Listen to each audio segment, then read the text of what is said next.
this is the two streams that we are talking about: the sewage stream here, and the sludge stream that is here. Sorry, and the sewage stream.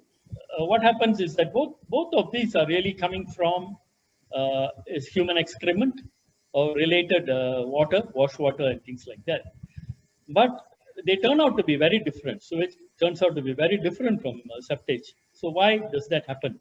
If we can understand the process that is taking place, then we'll be able to understand and also profile the kind of septage that we can expect. So if you have a sewage stream, from the time it is generated to the time the sewage reaches the STP, it's a matter of hours and is completely contained. Very rarely there's a leak out or in, and the entire contents are brought to the sewage treatment facility. Whereas in the case of a septage, the waste actually goes into a containment, which could be a septic tank, or it could be something else. And this septic tank again has got many different types of designs. It may be small based on based on the guideline, or it could be different. It could be bigger. It could be a porous pit where with much of the water seeping away, or it could be a tank where the effluent overflows out into the drain or into some soak away, or it could also be a tank which has no outlet, which is just a containment tank and gets filled up very fast.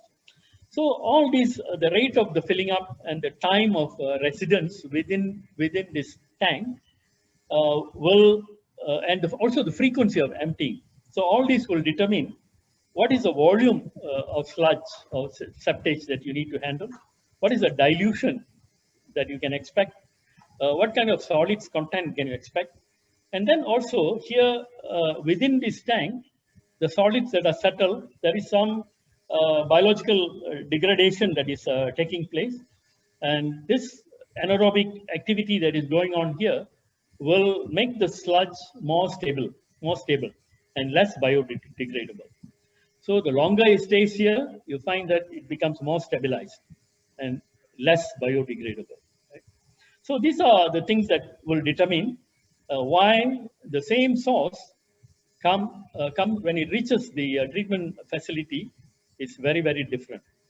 So now we see this is now coming into a treatment process where you have either a physical process like a screen, grit, or primary sedimentation tank, where the processes are basically physical straining or settlement, and also biological processes combined with physical processes like aeration tank, a secondary clarifier, and so on.